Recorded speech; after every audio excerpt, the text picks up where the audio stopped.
Bonjour à tous, nous sommes heureux de vous accueillir aujourd'hui sur cet enregistrement d'un témoignage qui nous vient d'Alsace du Nord.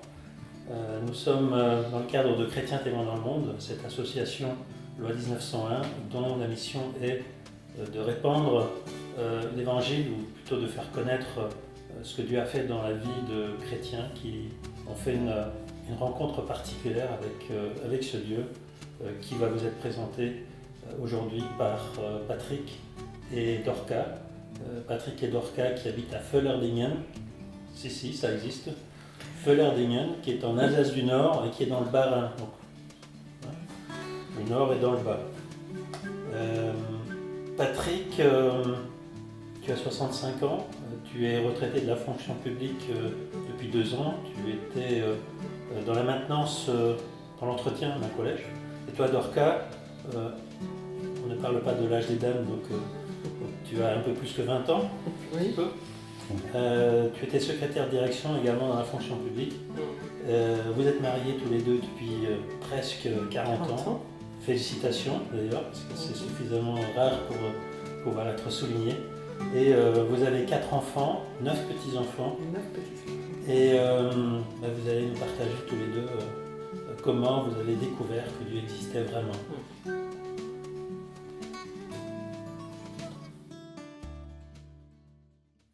Patrick, pourrais-tu nous parler de ton enfance ? Oui, Philippe. Mon enfance, c'est un peu un mal-être. Je suis né alors que mes parents étaient sur le point de divorcer et ils voulaient que, en me créant, En fait, ils voulaient recoller les morceaux en faisant un enfant, c'est ça ? voilà, c'est ça. Ils voulaient plutôt, ils pensaient qu'en faisant un enfant, ça allait les réconcilier. Mais manque de peau, c'est pas ce qui est arrivé. Et donc, je suis né, mais personne ne m'aimait. Je peux dire que ça, c'est vraiment ce qui traînait durant toute ma jeunesse. Et pourtant, j'avais énormément besoin d'amour que je ne recevais pas. Ni de mon père, ni de ma mère, ni d'ailleurs de mes grands-parents, et puis le reste. Et donc tu as passé une partie de ta vie chez tes grands-parents, c'est ça ? Oui, j'ai passé un certain temps avec mon frère chez mes grands-parents. C'était un peu un vrai petit bonheur pour un certain temps. Et j'ai vécu plein de choses qui étaient intéressantes, d'ailleurs. Comme dit, mes grands-parents ont remplacé mes parents.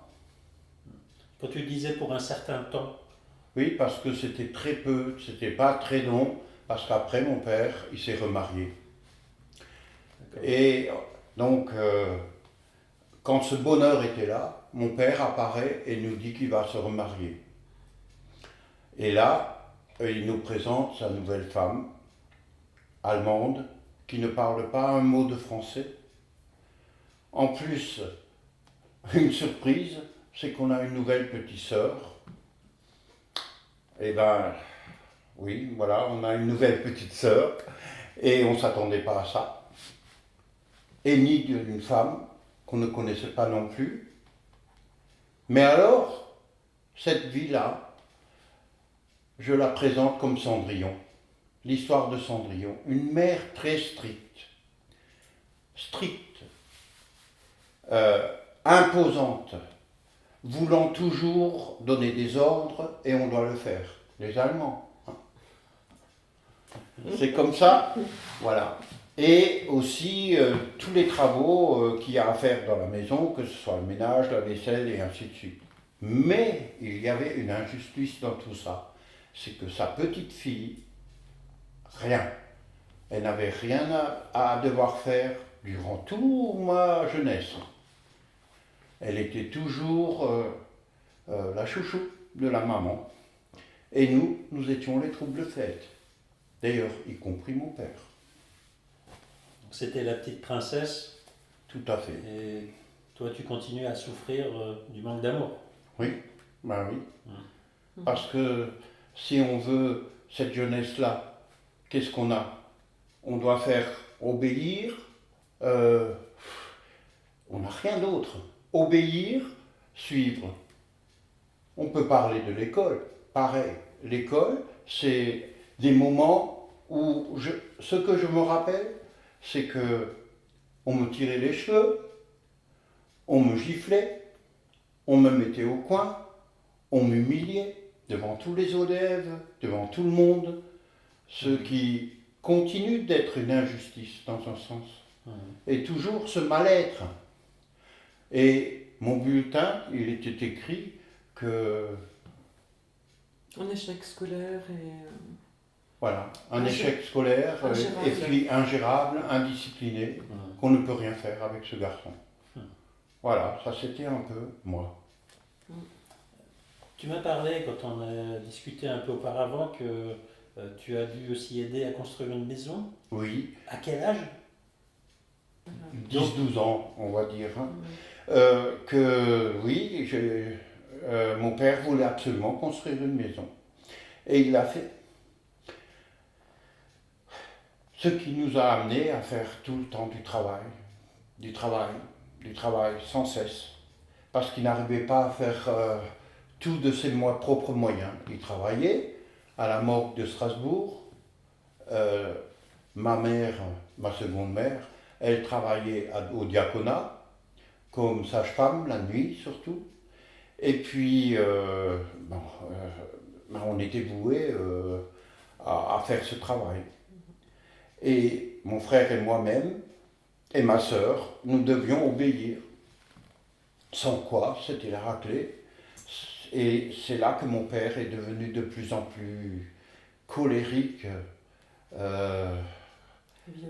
violent, et puis, je ne sais pas si c'était...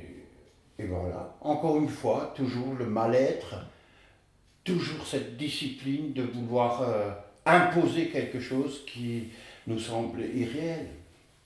C'était très dur à vivre. Tu as passé un temps aussi en maison de redressement? Oui, alors 9 mois. Comment ça s'est mis là, en place? C'était très strict. Encore une fois, très strict. On devait obéir. C'était pas la fessée là, c'était plutôt les punitions. Ou je ne vais pas rentrer dans les détails. En tout cas, c'était très très dur.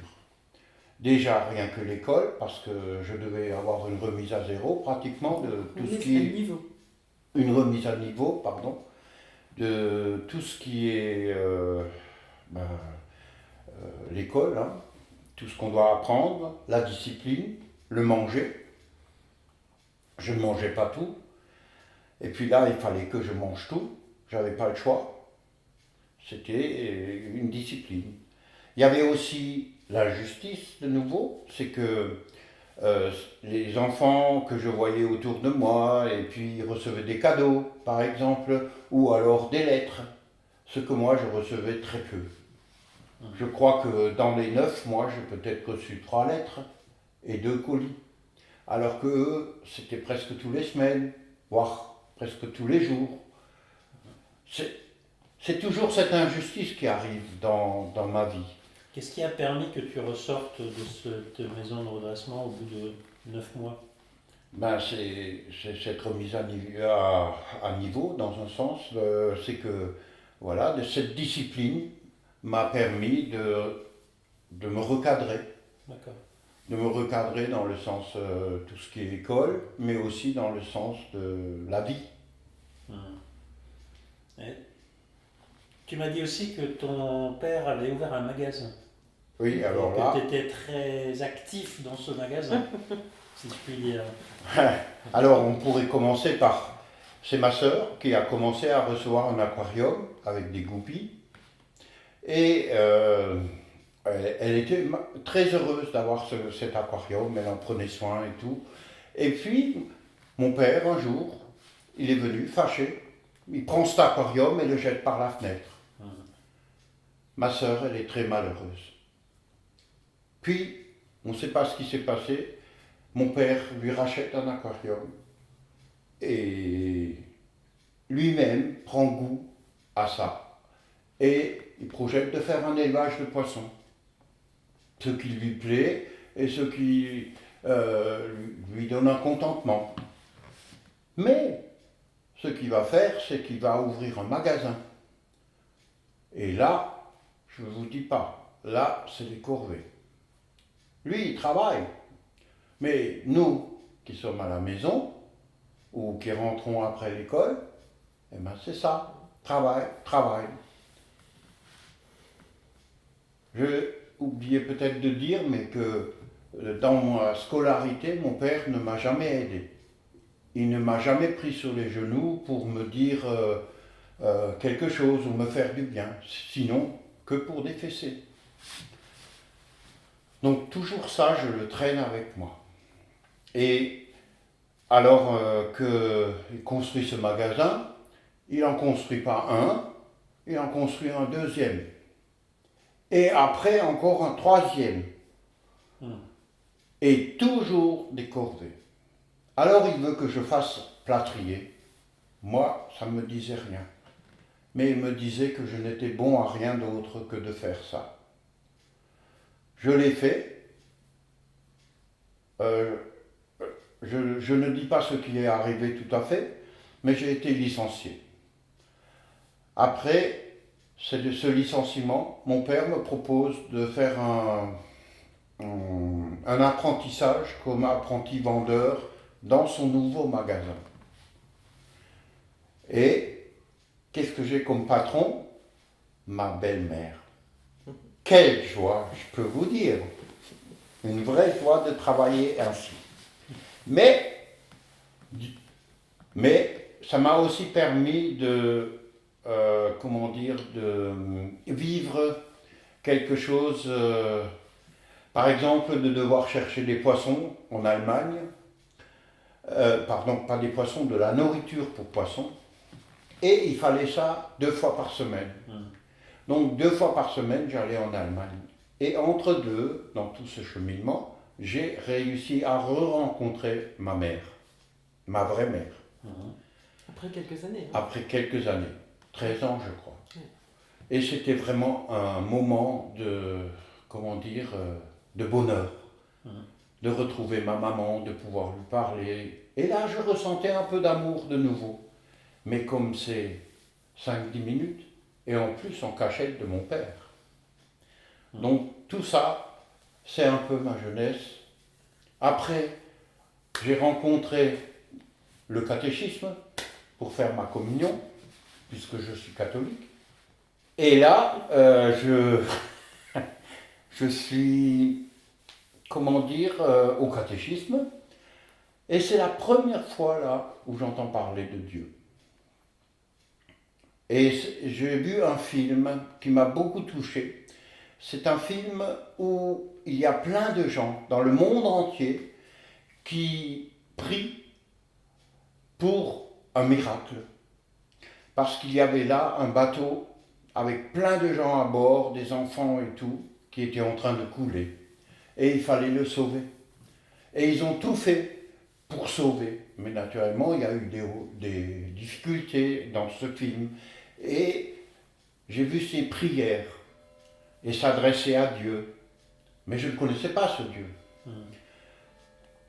Peut-être, pour dire une anecdote, quand j'avais des euros au bulletin, j'allais aux toilettes et je priais quelque chose pour dire, pourvu que je ne veux pas recevoir de fessées.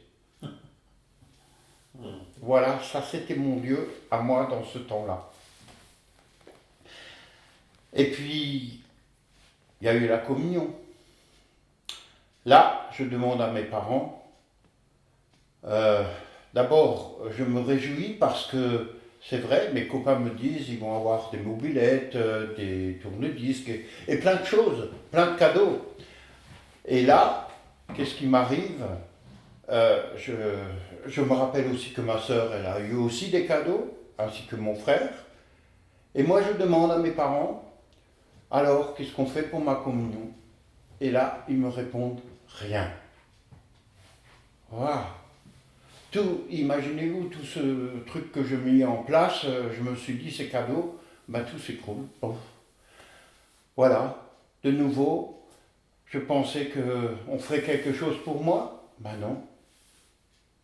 C'est encore une fois tombé à l'eau. Alors il m'explique qu'on ira en vacances. Ok. On va en vacances, on part en RDA, là d'où venait ma maman, ma deuxième mère. Et qu'est-ce qu'il y a? Elle rencontre sa famille, elle présente sa fille, nous pas trop, toujours les troubles faits. Et voilà, ça c'était ma communion, mon cadeau. Tu t'es réfugié dans la musique aussi, tu m'as dit. Alors là, oui, la musique c'était mon plaisir. C'est toujours son plaisir. Mon plaisir à moi, la musique. Alors j'ai commencé par écouter SLC Salut les copains. J'ai commencé à entendre Johnny, Sheila, des Anglais aussi, Bill Haley, tout ça. Le rock'n'roll, c'était quelque chose qui me touchait fort. Puis plus tard encore, une autre radio, Sud-West Funk Drive, qui me parlait des Beatles, des Rolling Stones, des Ten Years After et tout ça. Et là, ça c'était vraiment mon dada. Et je me disais, ah ça super, personne ne va pouvoir me le prendre. Ah, je criais trop fort. Mon père, dès qu'il pouvait, pour que je sois à son ordre, que je fasse ce que lui il veut, il venait dans ma chambre. Il me prenait le tourne-disque, le jetait contre le mur, la radio contre le mur, par la fenêtre, taper dessus et l'écraser. Voilà, encore quelque chose qu'on m'a pris. Plus tard, à l'âge de 13 ans, je commence à me dire maintenant, ça suffit. Je veux faire comme tout le monde. Et là, je rencontre des jeunes qui commencent à me parler, qui vivent la vie. Hein. Ils fument. Ah punaise, moi aussi je veux fumer. Ils draguent. Moi aussi je veux draguer. Moi aussi je veux connaître les filles. Et ainsi de suite. Et voilà que je suis invité à une boum. À cette boum, ben voilà, filles, garçons, on danse, tout va bien. Puis à un moment donné, dans cette boum, il y a la température, l'atmosphère qui commence à dégringoler. Et il y a un groupe là qui me plaît. Et puis eux, ils sont heureux. Ils rigolent, ils vivent bien, ils n'ont aucun problème. Et puis, je savais un peu qu'ils se droguaient. Puis ils viennent et ils nous proposent de fumer avec eux. La première fois, je dis non. Mais ça tombe tellement bas dans ce moment, les filles ne s'intéressaient plus à nous et tout ça. Donc c'était complètement foutu. Et là, ils nous proposent et on accepte. On était à peu près 7, 8, Oui. hein, Oui. qui acceptons cette drogue. Ok. J'avais même le droit d'allumer le pétard, ce qui est un privilège. Et j'allume ce pétard. Et voilà que, à partir de là, je suis devenu accro à la drogue. Mon cheminement après, il y a eu plein de choses que je ne peux pas dire. Manque de temps et aussi, il n'est pas toujours bon de dire toutes ces choses. En tout cas, de très mauvaises choses sont passées. Et voilà aussi que il y a eu des hauts, des bas, des moments de joie. J'ai aussi rencontré des filles qui me montraient de l'amour et tout ça, où on avait... J'aimais beaucoup le style hippie. Donc les filles qui paraissaient un peu hippies comme ça, c'était pour moi une joie énorme. Et je vivais ce monde-là, peace and love, paix, amour. Et ça, c'était vraiment mon évasion, si on peut dire.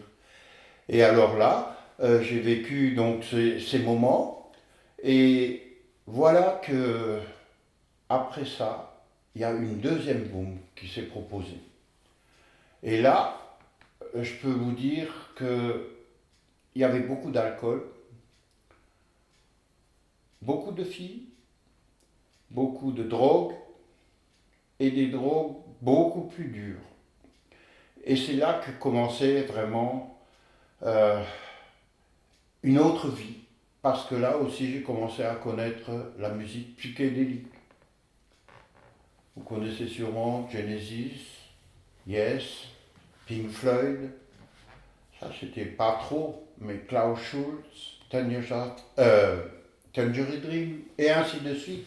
Tout ce qui est un peu, comment dire, planant. Oui, voilà. Ça, c'était une autre musique, mais aussi une autre drogue. Et naturellement, qui dit drogue s'enfonce de plus en plus. Là, j'étais vraiment dans un moment où on rentre dans une spirale sans fin. On ne trouve plus la fin. Et la fin, même en mangeant. Donc là, il faut de l'argent. Manque d'argent égale Dealer, voleur, deal, tricheur, menteur, tout ce qu'on peut imaginer, c'était mon cas. Je mangeais de l'herbe dehors. Je n'avais rien d'autre. Je volais pour pouvoir manger. Tu dormais Je dormais dans des caves. greniers, dans des caves, sans couverture, rien du tout, avec des bêtes. On ne peut pas s'imaginer ce que c'est que ce monde-là. On n'a plus d'issue. Et on tombe toujours plus bas. Comment t'es sorti de là? Écoute, il faudrait quand même que je te dise quelques points que j'ai un peu oubliés. Quand j'étais jeune encore, mon père, quand je ne travaillais pas exactement comme il le voulait, un jour, il est venu non, disons, ça s'est passé comme ça, c'est que j'étais invité à un anniversaire d'un copain. J'avais peut-être peur de le dire à mon père, sachant que ça aurait été peut-être un non, puis dois bosser. Voilà, un peu l'image. Eh bien, j'ai dit à ma mère que, écoute, je suis invité à une boum, est-ce que je peux y aller? C'est pas loin, tu sauras où je suis. Et puis, si jamais, qu'est-ce que tu en penses? Elle me dit, mais oui, pourquoi tu n'irais pas? Et elle me fait vraiment tout pour pouvoir y aller sans problème. Elle sait tout, elle sait où je suis, elle sait exactement ce que je fais et tout. J'y vais avec joie. Je suis dans cet anniversaire avec tout le monde, je rencontre mes copains qui me narguent souvent d'ailleurs, parce que justement je ne peux pas jouer avec eux ou tout ça, parce que je suis tout le temps au travail. Et voilà que au moment où mon père il rentre, et il ne me trouve pas à la tâche, donc comme lui il veut. Il m'attend, fâché, une barre de fer à la main. Et une fois que j'arrive, il me frappe comme jamais. C'est là que j'ai dû prendre mes jambes et c'est ma première fugue. Et ça aussi c'est quelque chose d'important parce que je le sens encore aujourd'hui. Tellement ça faisait mal. Tellement c'était horrible. Je vois encore cette barre de fer courbée. Tellement il m'a frappé. Mais, naturellement, on retourne à la maison, on ne reste pas dans cette fugue. C'était très difficile. Mais bon, ça c'était un point. Maintenant, tu m'as posé la question, comment j'ai fait pour tomber, m'en sortir. Eh bien, un jour, il y a un gars qui vient, comme ça, que je rencontre dans la rue, et qui me dit « Ah, mais j'ai une solution à tout ça. » Ah bon? Alors je me suis dit « Tiens, je vais l'écouter. » Il m'invite le soir à boire un pot. On descend dans une cave, et puis là, il y a la musique, une ambiance un peu bizarre, et puis on s'assied dans un canapé, il y a plusieurs personnes, on reçoit à boire, puis d'un seul coup, je ne sais pas d'où ça vient, il y a une jeune fille très peu habillée qui vient et qui m'embrasse comme si elle me connaissait depuis toujours. Waouh! Là, je ne vous dis pas ce qui s'est passé dans ma tête. Je me suis dit, mais qu'est-ce qui m'arrive? Fou. Et puis je prends mes jambes à mon cou et je cours et je sors dehors. Et là, je me dis, où est-ce que j'aurais encore atterri? J'étais sûrement, mais je le sais, dans la secte des enfants de Dieu. Et j'ai entendu parler de Hare Krishna et de tout ça. Et je savais aussi que les Beatles étaient tombés dedans. Donc tout ça, c'était un nouveau truc. Mais les drogues, ça continuait toujours. J'avais toujours besoin de m'évader. J'allais de piole en piole, de communauté en communauté. Et je faisais aussi tout ce qu'on me demandait. Et je ne peux pas tout vous raconter, tellement c'est horrible quand je pense à ce passé. Et je dégringolais, de plus en plus bas. À un moment donné, je ne trouvais même plus d'issue. Je ne savais plus quoi faire.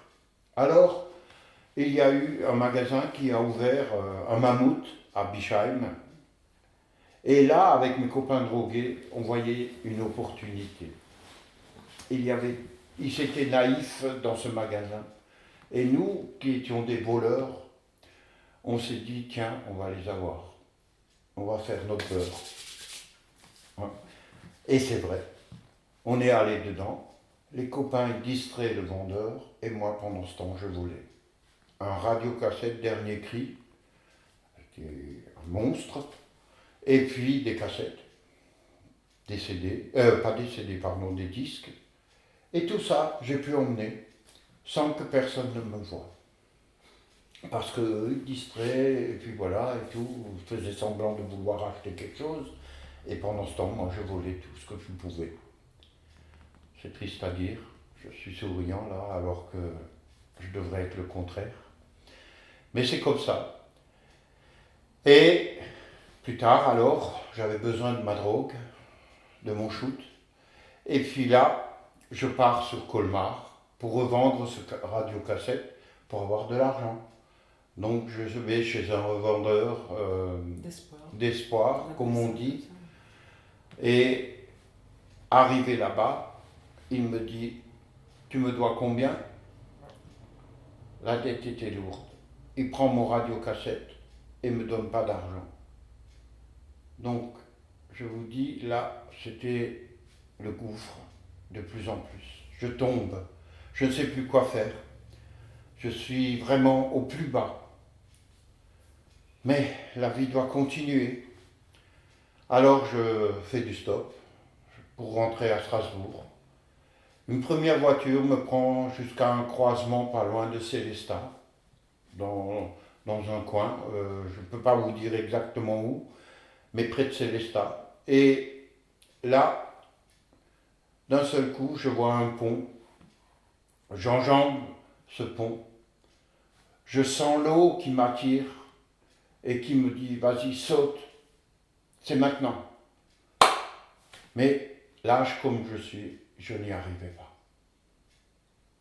Je n'y arrivais pas. Alors, je recommence à marcher, j'arrive à Célestat, je fais du stop toujours, ça dure, il n'y a personne qui m'emmène. Et d'un seul coup, il y a une diable qui s'arrête avec un jeune dedans, il s'appelle Roland. Il me propose et il me dit, hé, tu vas où? Alors je fais à Strasbourg. Ah, ben super, viens, rentre, je t'emmène, j'y vais aussi. Ok, on y va. Et pendant ce temps, on roule, on parle de choses et d'autres. Et d'un seul coup, il me parle de Dieu. Alors je lui dis, oh tu sais, moi, Dieu, c'est...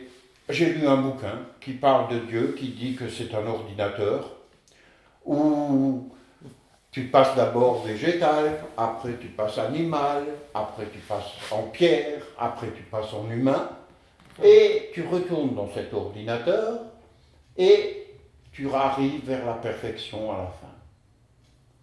Et il rigole et il me dit, tu crois vraiment ça?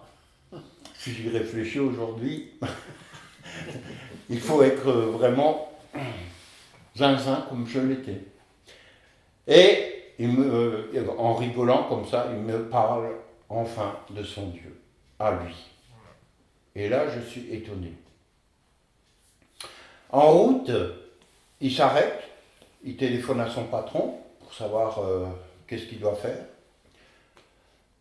Il me dit aussi, je suis technicien en électronique, et moi, je ne voulais pas m'abaisser. Je dis, je suis étudiant en droit. Donc, voilà, je dis ce qu'il y en est, je dis je suis étudiant en droit, il ne connaissait rien en droit, donc c'était bien pour moi. J'étais sauvé.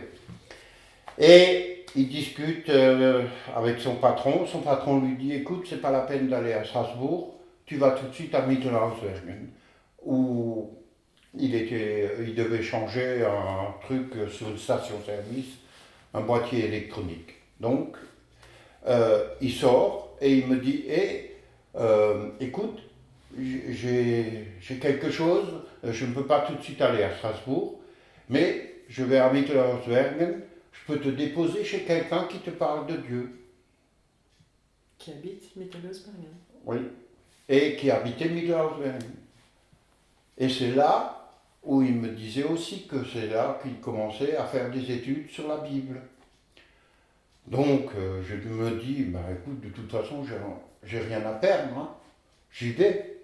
Et puis il me dit, après ça, il me ramène chez moi. Alors ok, je dis, bon, on y va.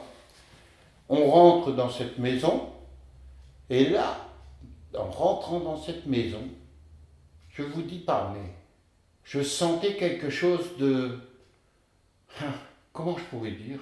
Rassurant. Rassurant, oui, et presque cet amour que j'ai toujours recherché. Là, vraiment, il y avait cette atmosphère, cette vie. Il y avait des enfants qui me saluent, qui me disent tout, et Paul qui arrive, donc, et qui me parle, qui me dit, viens, entre dans le salon, on me propose à boire et tout. Moi, je regardais autour tout ce que je pouvais piquer, et je voyais tout ce qu'il y avait, et tout. Et voilà que Roland, ce gars qui m'a emmené en stop, était encore là. Et il me dit, mais qu'est-ce que tu fais dans la vie? Et là, je dois lui dire que je suis étudiant en droit, parce que je ne peux pas tout de suite dire que je mens, n'est-ce pas? Donc, je lui dis, je suis étudiant en droit. Et puis, pendant ce temps, donc, ce Roland, il part. Et puis, nous parlons d'études en droit, parce que cet homme a fait des études en droit. Mais il a vite compris que je mentais. Et c'est là qu'il commence à changer complètement, sans vouloir me rabaisser. Vous voyez, cet amour-là, que je ne connaissais pas. Dans ce monde dans lequel je vivais, on m'aurait tout de suite dit, espèce de menteur, et ainsi de suite, tous les noms. Mais là, non. Il me prend tel que je suis. Et il me dit, est-ce que tu as déjà lu la Bible? Alors je dis non. Alors il part et il m'en cherche une. Il va juste au buffet là et il m'en prend une. Et puis il me commence à parler de Dieu. Et c'est alors que je lui commence à lui dire, mais vous me parlez de Dieu et tout ça. Alors il me montre dans l'évangile de Jean, dans 1 Jean, où il est écrit la lumière, c'est Jésus, et qu'il est venu parmi les siens, et que personne ne l'a voulu ou l'a reçu, mais que tous ceux qui l'ont reçu vont devenir enfants de Dieu. Et ça m'a touché. Et je peux vous dire que la parole de Dieu, je l'ai ouvert, je suis tombé sur ce verset, et ce verset, c'était pour moi, c'était comme si Dieu était là et il me parlait. Et alors, on parlait encore et encore, Et d'un seul coup, je lui dis, mais vous croyez vraiment que Dieu, il veuille de moi? Et je lui dis qui je suis.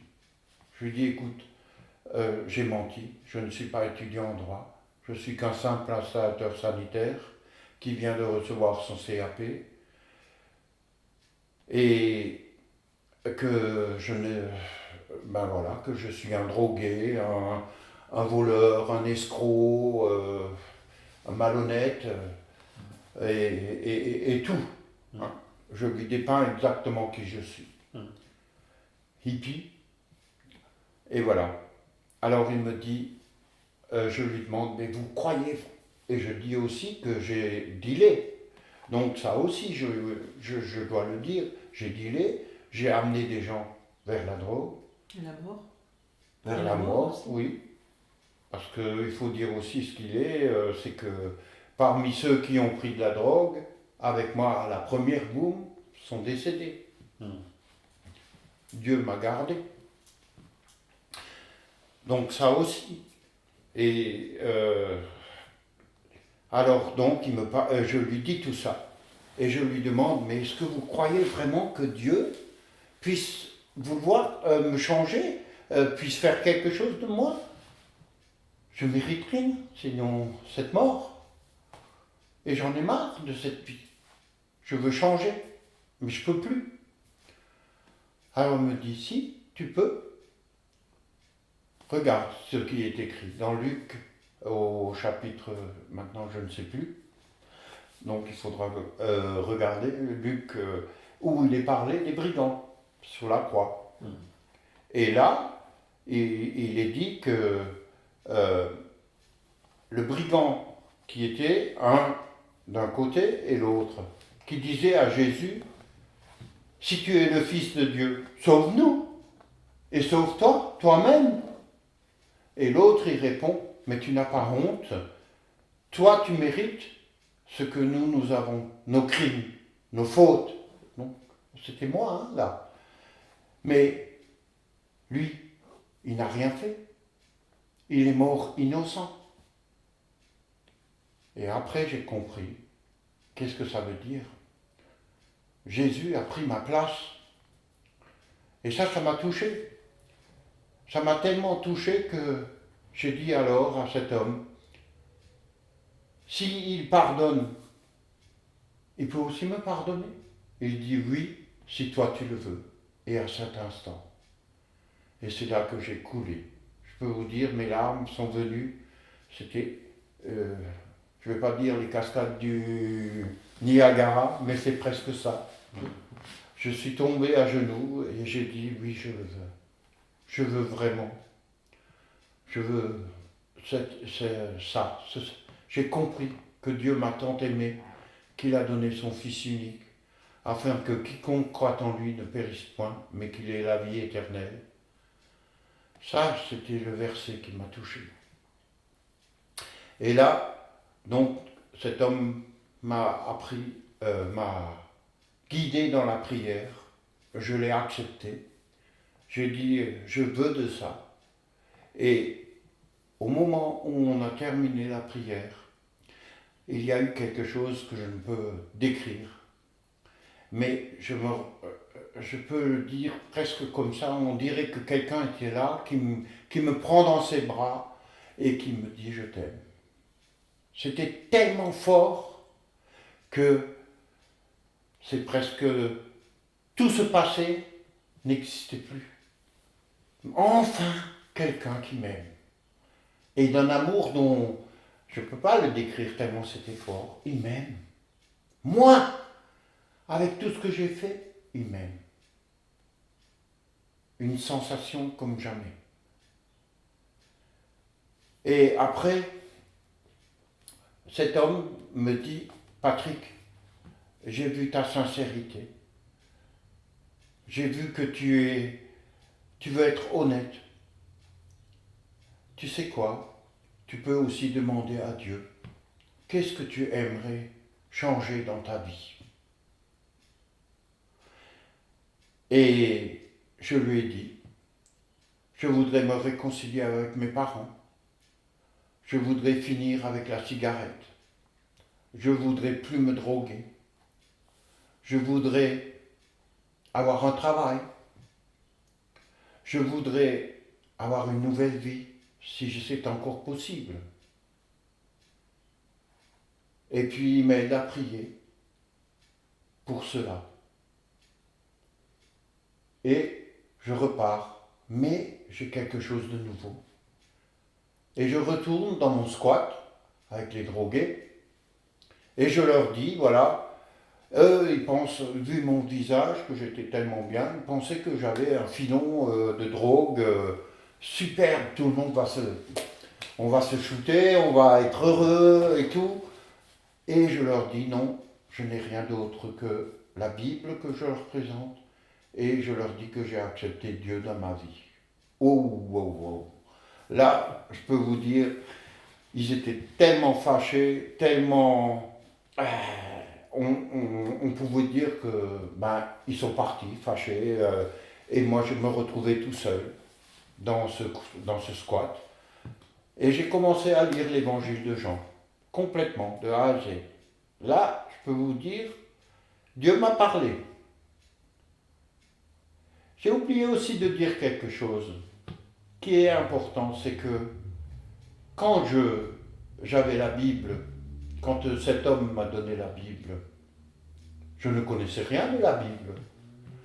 Pourtant, en l'ouvrant, je suis tombé sur Jean, où il parle de la lumière. Je l'ai refermé.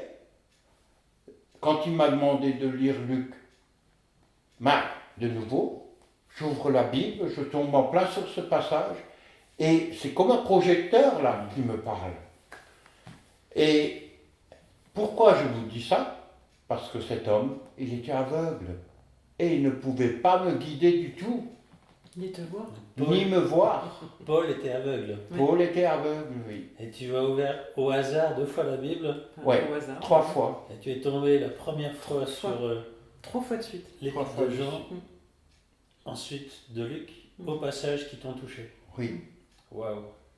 Et c'était, comme je vous dis, comme un projecteur, comme ça, qui m'éclairait la page. Et je lisais, c'était presque Dieu qui me parlait. Je lisais même pas, je l'entendais me le dire. C'était pour moi, Patrick. C'était déjà l'amour qui arrivait. La compassion de Dieu. C'est merveilleux. Ah oui. Et la drogue, la cigarette, comment ça s'est... Alors le lendemain de cette conversion, le lendemain, je pars. Roland m'avait donné de l'argent. Je prends cet argent, j'achète mon paquet de clopes, comme toujours. Je fumais énormément. Et je prends ma première taf. Et il y a eu comme une explosion dans ma tête. Et c'était fini. J'ai arrêté de fumer du jour au lendemain. C'était mon premier miracle. Comment ça, une explosion? Je ne peux pas le décrire. C'était un dégoût, quelque chose qui s'est passé, comme un craquement. Je ne peux pas vous l'expliquer. C'était un miracle. Tu as eu un dégoût de la cigarette Ah, tout de suite. comme ça. Avec ma première taf. Waouh.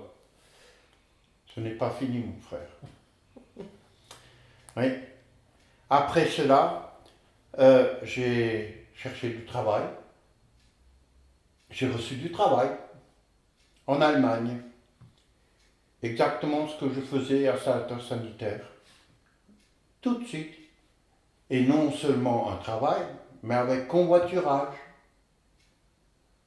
Donc, tout était planifié. Je n'avais pas besoin de m'en occuper. Tout était fait. Et la drogue? On va y arriver. Pas Je si suis vite. impatient là. Après cela, je prends le bus pour aller à mon squat. Et là, il se passe encore un miracle. J'appuie sur le bouton arrêt pour pouvoir sortir du bus, pour aller dans mon squat. Et là, il se passe quelque chose de bizarre, c'est que j'appuie dessus, les portes s'ouvrent et se ferment automatiquement. J'avais même pas le temps de sortir et le bus repart. La prochaine station, je sors, mais pour retourner à l'autre arrêt, je passe devant le magasin de mon père. Et en passant devant le magasin, je vois mon père au loin, et lui aussi me voit. Imaginez-vous ce qui se passait dans ma tête. Il n'avait que de nouvelles de moi par les huissiers, à cause de toutes mes dettes. Et il me voit et il me fait signe de venir. Je rentre dans le magasin. Waouh, je peux vous dire, mon cœur, il palpitait. Et il m'embrasse. Et il m'invite même à manger à la maison. C'est là que je me réconcilie avec mes parents. Je lui dis ce qui vient de m'arriver, que j'avais mon CAP d'installateur sanitaire. Il était tout fier aussi. Et voilà, ça c'est ce que Dieu a fait les premiers, mon cheminement, voilà, le lendemain de ma conversion. Après cela, le soir arrive et je suis invité donc à une réunion où on parle de la Bible. Et Roland m'avait dit qu'il me prenait avec. Et c'était aussi chez un homme qui était aveugle, que je ne savais pas non plus. Et il y a une affiche. Et là, il est écrit le salaire du péché, c'est la mort. Et le don gratuit. Et le don gratuit de Dieu. Pardon De Dieu. De Dieu en Jésus-Christ. C'est la vie éternelle. C'est la vie éternelle. Mhm. Pendant toute cette soirée, on parlait de ça. Je peux vous dire que c'était vraiment pour moi mon engagement avec Dieu. Et le lendemain, donc je retourne à mon squat. Le lendemain, en soirée, il y a les drogués qui rentrent et ils me proposent de la drogue. J'en avais envie. J'avais aussi envie de fumer une cigarette peut-être, mais la drogue, j'en avais envie. Et ils me proposent et je dis oui. Et là, encore une fois, Dieu me donne une explosion dans la tête. Et fini, plus besoin de drogue. Libéré totalement. Plus rien. Jamais plus j'ai touché à la drogue depuis ce jour-là, jusqu'à aujourd'hui. Donc, non seulement tu as eu le dégoût, mais en plus tu n'avais plus de besoin. Plus de besoin. Naturellement, je vais te dire, c'est pas venu du jour au lendemain. J'ai eu des crises de manque et j'en ai encore. Les crises de manque, c'était aussi quand je recevais une crise de manque, quand j'étais au travail. J'allais aux toilettes et je priais. Et je savais que derrière moi aussi les frères et sœurs priaient pour moi. C'était important de se sentir soutenu. Voilà. Et ça, c'était aussi quelque chose d'important et qui m'a aidé. Après cela, une fois que j'ai arrêté de me droguer, naturellement, c'était plus possible de vivre dans ce squat. Tu es d'accord ? Avec des drogués, si tu veux être libéré, il faut te libérer de la drogue complètement. Donc il fallait encore un autre miracle. Je venais commencer de travailler. Je n'avais pas d'argent, rien du tout. J'allais à l'église. C'était la deuxième fois que je rencontre un garçon qui s'appelle Serge. Je lui ai parlé de tous mes malheurs, de tout, et de tout ce que je faisais. Et il m'a dit, Patrick, je veux t'aider. Et il a pris tous les devants pour me permettre d'aller dans un studio. Financièrement, tout ce qu'on peut s'imaginer, il a pris. Et je peux vous dire, le vendredi, j'avais mon studio. J'avais mes meubles, j'avais tout. Wow. Voilà comment a commencé ma vie. Nouvelle vie. Ma nouvelle vie, oui. J'avais aussi des cheveux jusqu'au derrière. Et très maigre. Et très maigre comme un clou, oui. Et j'arrive donc le dimanche à l'assemblée, la première fois avec des cheveux longs jusqu'au derrière. Et dans cette semaine-là, aussi, il s'est passé quelque chose que je ne vais pas tout de suite vous raconter, parce que ce serait trop long. J'ai été chez le coiffeur. Le coiffeur n'en retenait pas de devoir couper les cheveux. Et c'était la première fois qu'il faisait ça. Mais je lui ai donné mon témoignage en lui disant pourquoi je le faisais. Et j'ai coupé mes cheveux, et le dimanche, je viens à l'église, et tout le monde me regarde. Waouh! C'était l'ancien Patrick, il est mort. Le nouveau Patrick est en train de naître. Magnifique. Et toi, Dorca, alors, qu'est-ce que tu aimerais nous partager? J'aimerais partager que je n'ai pas eu la même enfance que Patrick. Certains disent que je suis tombée dans la soupe quand j'étais petite, et puis d'autres aussi élevés entre 2 pages de Bible. Mes parents étaient des chrétiens, mes grands-parents, mes arrière-grands-parents, et toute ma jeunesse, j'ai entendu toutes sortes de belles histoires, comment Dieu agit. Par exemple, mon arrière-grand-père, en 1870, quelque chose comme ça, il travaillait dans une filature de 6h du matin jusqu'à 18h le soir, non-stop. Ils avaient 5 enfants et ils trouvaient encore l'énergie pour aller de village en village, pour parler de l'amour de Dieu. Voilà, ce sont des choses qui ont marqué mon enfance, j'étais baignée là-dedans. Pour moi, c'est un privilège, ça m'a aussi gardé de pièges de la vie, certainement. Pas comme moi. Oui, pas comme toi. Voilà. Voilà, mes oncles et tantes, mes cousins, voilà, tout le monde est engagé dans la foi. Et je ne faisais, même toute jeune, que suivre la foi de mes parents. Et nous étions une famille très heureuse, mes parents arrivaient même à l'adolescence à nous passionner pour des histoires missionnaires quand on n'était pas trop attaché à la Bible. Voilà, mes parents chantaient beaucoup. Et bien qu'ils aient connu vraiment des épreuves douloureuses, mon père était dessinateur industriel et il a eu des problèmes cardiaques, et donc il ne pouvait plus travailler, il était invalide. Mais il persévérait aussi. Ma mère, une femme très joyeuse, même après avoir eu une petite sœur trisomique, elle arrivait à surmonter ses peines et toute la famille continuait à vivre vraiment sereinement. Nous avions toujours plein de monde à la maison, des gens à problème. C'est d'ailleurs ce qui m'a préparée aussi à ne pas avoir peur du passé de Patrick, c'est que on accueillait des alcooliques, on a eu dans l'assemblée des prostituées, des gens vraiment avec des gros problèmes. Et voilà, mon enfance, comment je l'ai passée. J'allais au lycée. Oui, j'allais au lycée. Et en seconde, j'ai eu un copain de classe, Francis, je m'en souviens bien, qui était communiste à fond. Vraiment. Donc on n'avait que 15 ans. Et à 15 ans, on refait le monde, n'est-ce pas? 15 ans, on revendique plein de choses. Et puis moi, je ne pouvais pas parler du communisme parce que je ne m'intéressais pas à la politique ou aux idéaux politiques.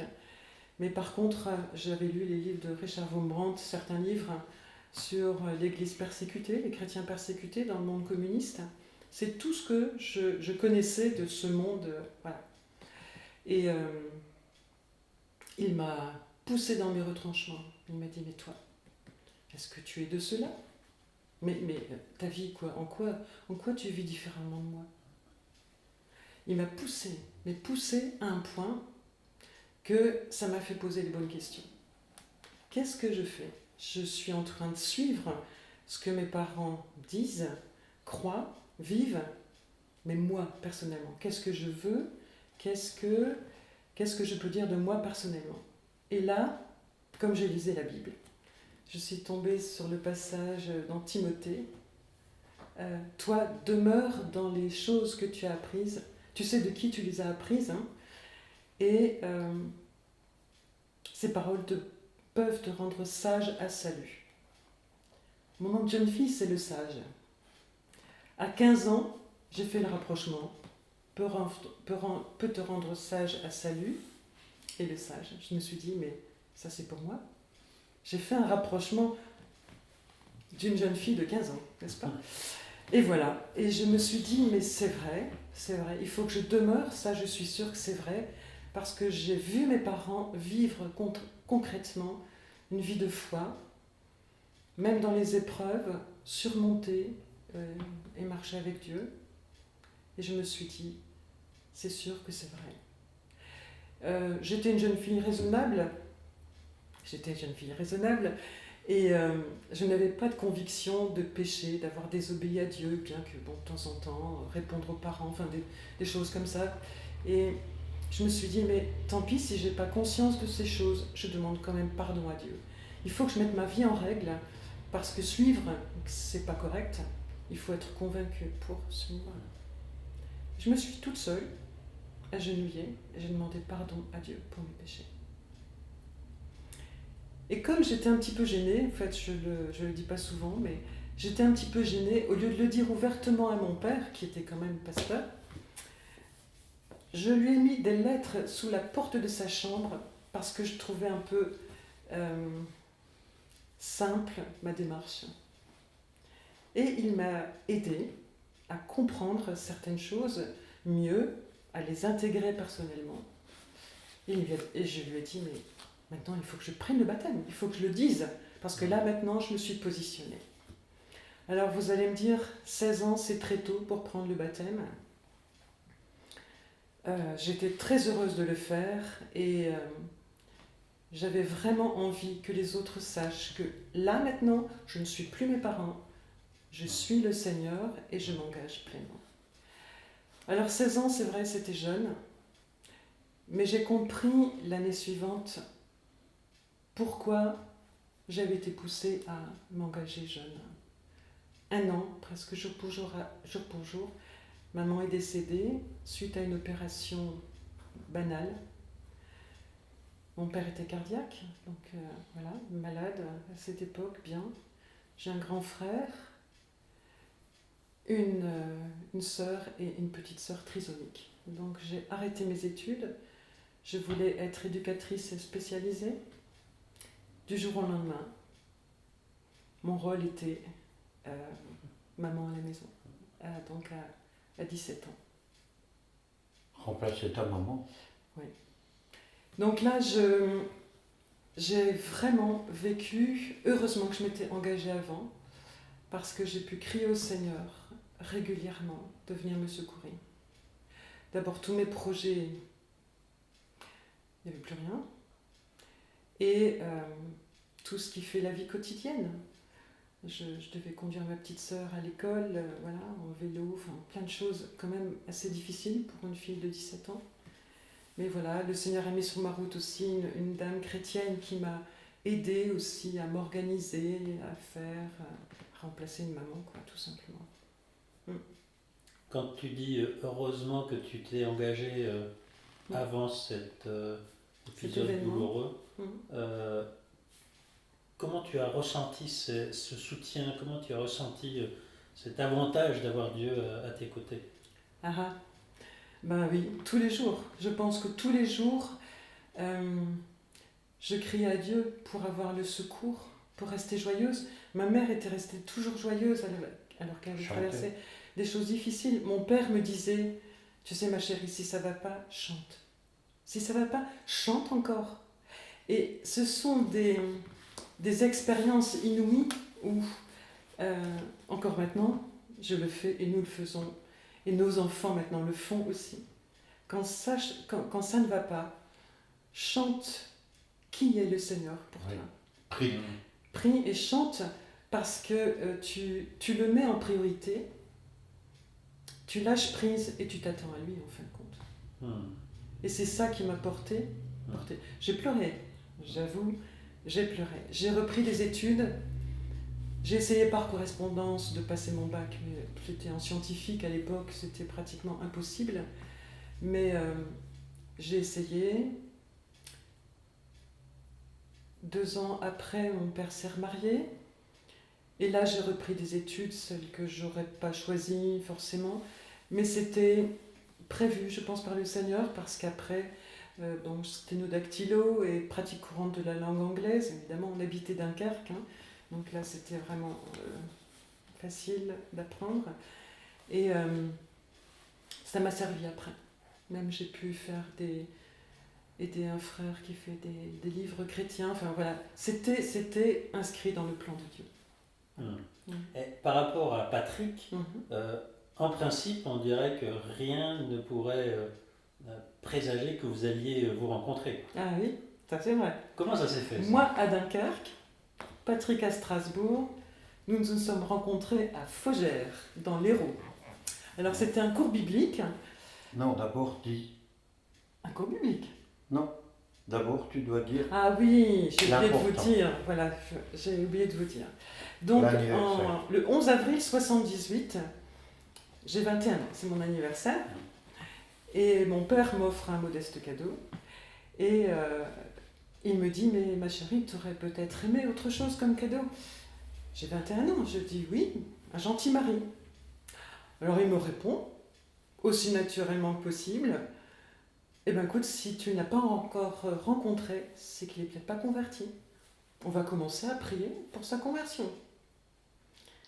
Et plus tard, on s'est rendu compte que c'était certainement un exaucement de prière.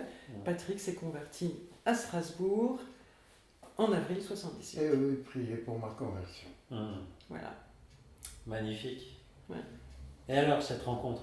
Alors nous nous sommes retrouvés à Faugères dans ce cours biblique très sérieux pour beaucoup de monde, sauf pour Patrick, parce que lui il découvrait le monde chrétien, donc il ne comprenait pas. Et voilà, on a eu beaucoup d'échanges. Rien ne s'est passé entre nous, mais c'était c'était surtout des étudiants, des études vraiment très très poussées et suivies. Et voilà. Et voilà, le camp s'est terminé. L'année suivante, je ne devais pas y aller. Et on avait une jeune fille chez nous qui voulait assister à ce cours biblique. Et donc, comme elle était mineure, je l'ai emmenée là-bas. Et Patrick, lui, avait participé à une évangélisation. Un jeune couple s'était converti, il voulait aussi aller à ce camp. Donc, on s'est retrouvés à ce camp. Et là, nous nous sommes rapprochés et nous étions très à l'aise. Enfin, moi, j'étais pas du tout gênée avec son passé parce que j'avais vu l'œuvre de Dieu dans la vie de certaines personnes et en l'écoutant, le Seigneur était vraiment à l'œuvre dans sa vie. Ça ne m'a pas fait peur du tout. Et alors, cette vie en commun depuis plus de 40 ans, Oui. long fleuve tranquille ou pas? Oh, long fleuve tranquille? Certainement pas. Voilà, nous avons eu des périodes de chômage difficiles, c'est vrai, quand on était dans le Nord. On pourrait dire que avant même qu'on s'est marié, ou avant qu'on s'est connus, il y avait une opposition très très forte. On ne voulait pas qu'on se marie ensemble, vu mon passé. Et je venais juste de me convertir aussi. Donc, ce n'est pas évident qu'une fille de pasteur puisse vivre avec un délinquant comme moi. Donc, il y avait aussi de l'opposition, ce que je comprends tout à fait. Même pour les parents, moi qui suis parent aujourd'hui, je me dis la même chose. Donc, voilà, on a vécu ça. Et alors, on a fait une année sans se parler, sans se téléphoner, sans s'écrire, pour connaître la volonté de Dieu. Si c'était vraiment ce que Dieu voulait pour nous. C'était très très difficile, pour elle comme pour moi. Mais c'était une année indispensable. Avec le recul, on ne le regrette pas. Parce que le Seigneur savait ce qui allait suivre. Et dans cette année, à la fin de cette année, d'ailleurs, quand on s'est revus, on ne savait pas ce que chacun avait vécu, hein, chacun était convaincu aussi de son côté. mais on avait une conviction inébranlable. On aurait pu nous dire n'importe quoi, on savait qu'on était dans le plan de Dieu. On a pleuré, on a renoncé à notre attirance l'un à l'autre si ce n'était pas le plan de Dieu. Et le Seigneur a donné des promesses, des convictions, et à la fin de cette année, on savait que notre union était inscrite dans le plan de Dieu et qu'il nous secourait. Qu'il était toujours à nos côtés. Et alors, quels que soient les... Il y a eu aussi des temps difficiles, des temps de manque pour lui aussi. On savait qu'on pouvait crier. Et moi, combien de fois je lui ai dit, Seigneur, tu nous as conduits ensemble, tu nous donneras les ressources. Et c'est ce qu'il a fait. C'est ce qu'il a fait. Après, on a connu aussi des années difficiles de maladie. Sur nos 40 ans de mariage, bientôt, sur nos 40 ans, là, il y a eu 10 ans d'affilée où nous avons eu épreuve sur épreuve. Alors, ça a été un cancer pour moi, ça a été des opérations, ça a été... Problème de cœur. Problème de cœur, plusieurs fois, Patrick, entre la vie et la mort. C'est vrai que ça interpelle, notre foi est mise à l'épreuve. Mais quand on a des certitudes, quand on a appris à lâcher prise, à croire les promesses de Dieu, croire ce qu'il dit, on ne recule pas en fin de compte, on avance. Et le plus difficile a été les 5 années de dépression de Patrick, où là, voilà. Tu as mon travail. Oui. Mais Dieu était là et il nous a appris justement à lâcher prise, à croire en ses promesses, à le louer dans l'épreuve. Nous, on faisait nos 1%, mais lui faisait les 99%. On l'a vu, vraiment concrètement. On a appris aussi par cette épreuve avec nos enfants. De lui, Nos enfants aussi ont appris à compter sur le Seigneur, à prendre soin les uns des autres. C'est vraiment des choses très précieuses. Et pour toutes les pertes qu'on pense avoir eues, bien non, on a gagné. On a gagné. On a grandi. Oui. Plus on avançait, plus on sentait sa main, et plus on avait envie d'y aller.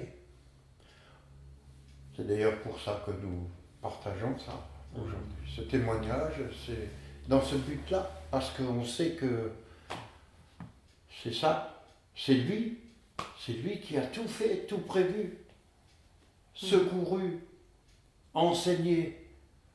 Imaginez-vous dans quel monde j'étais et ce que je suis aujourd'hui. C'est vrai que la parole de Dieu ne nous dit jamais qu'on n'aura pas d'épreuve en tant que chrétien. Par contre, on a la garantie que lorsqu'on est dans l'épreuve, il est avec nous et il ne lâche pas notre main. C'est vrai qu'à cette époque, on était... C'est le message qu'on voudrait donner d'ailleurs. À cette époque, on était dans les Vosges et on n'avait pas d'assemblée, enfin on était assez isolés parce qu'on avait dû quitter le logement de fonction en Alsace et aller dans cette maison dans les Vosges parce que voilà, on avait dû rendre le logement de fonction. Et c'est quand même très étonnant. C'est comme si on avait été conduit au désert. Oui, c'est vrai. Moi, le matin, je ne savais jamais si Patrick allait passer à l'acte. Quand ça allait au plus mal chez lui, je devais partir travailler. D'ailleurs, j'avais une mutation, miracle de Dieu, à 4 km de la ferme où on habitait.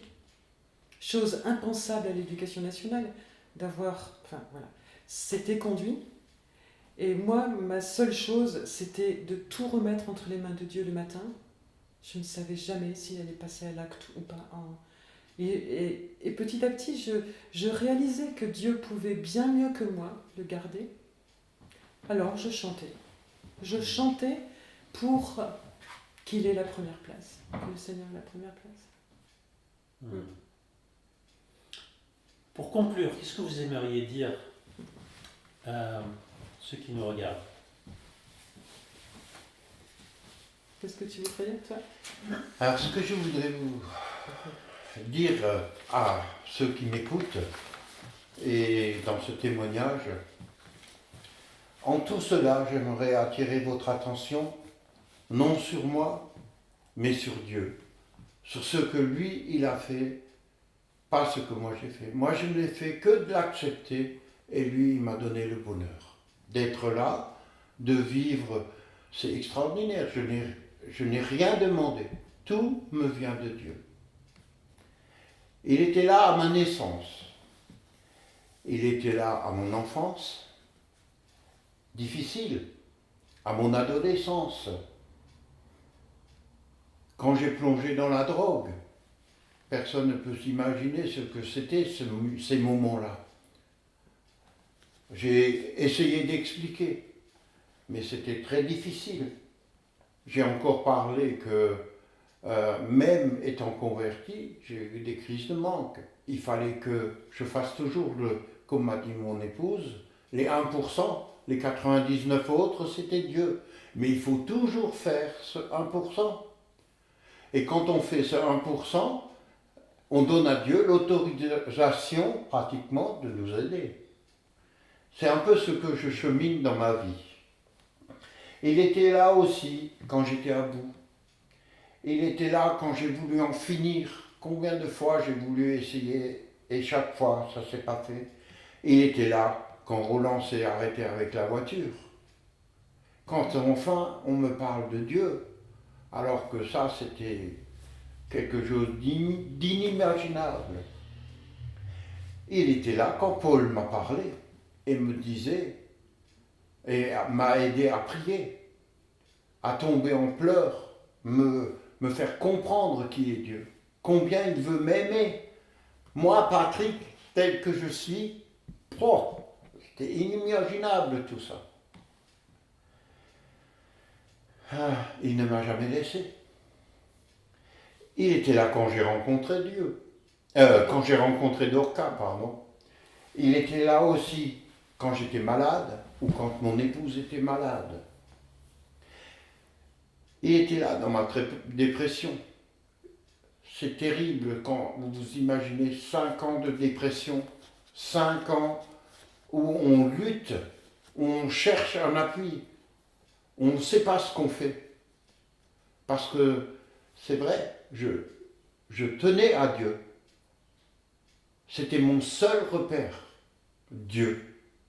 Tout le reste, je ne savais même pas que si ma femme, mon épouse, ne me mettait pas des post-it dans la voiture ou quelque part dans la maison, c'était rempli de post-it, mais même ça, je n'arrivais pas à contrôler.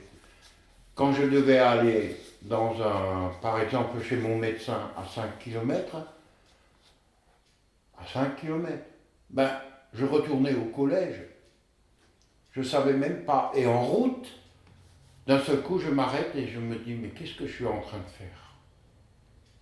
Et là, Dieu me ramène à la maison. Parce que je ne savais plus où j'étais. Je ne savais plus ce que je faisais. Ça, c'était une dépression. Mais Dieu était toujours là. Parce que je faisais le premier 1%.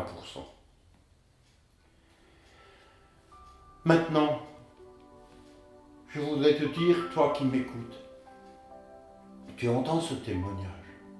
Ma plus grande joie, c'est que toi aussi, tu rencontres ce Dieu. Comment tu dois faire? Fais une prière. Reconnais que tu es pécheur. Reconnais que Dieu peut te sauver, qu'il est mort pour toi sur la croix, qu'il veut te libérer de tout, n'importe quoi, qui que tu sois, ce que tu as fait, il te pardonne. C'est pour ça qu'il est mort sur la croix. Si tu comprends cela, tu peux être sauvé, libéré et trouver la même vie que moi j'ai trouvée. Je te le souhaite de tout mon cœur, c'est que tu fasses ce pas. Si tu veux, je t'aide à faire cette prière. Écoute-moi bien. Seigneur mon Dieu, toi qui m'as tant aimé, qui as donné ta vie sur la croix à cause de mes péchés, à cause de mes fautes, à cause de ma situation, à cause de tout ce qui est noir en moi, tu as donné ta vie pour moi, je veux te demander pardon pour tout cela. De devenir ton enfant, de venir en moi. Aide-moi, secours-moi, donne-moi la possibilité de grandir, de changer. Lui, il le fera, et je le sais. En ton nom, Amen. Voilà. Merci infiniment pour ce partage, merci pour la profondeur de ce que vous nous avez dit. Merci d'être allé jusque dans des détails qui ne sont pas forcément faciles à partager. Oui, que Dieu vous bénisse et qu'il continue à vous garder. Merci. Il me reste à remercier Patrick et Dorca de nous avoir invités chez eux pour ce témoignage qui nous a tous marqués. Je voudrais juste signaler aussi qu'ils ont écrit un livre qui s'appelle « Un autostoppeur qui va plus loin que prévu ». Donc je ne sais pas comment on peut dire où ils ont été. En fait, ils ont été vers le Seigneur grâce à cet arrêt en autostop. Merci à vous. Et pour plus d'informations concernant Chrétiens témoins dans le monde, je vous invite à aller visiter notre site internet ctm-fgbmfi.fr. Merci et à bientôt.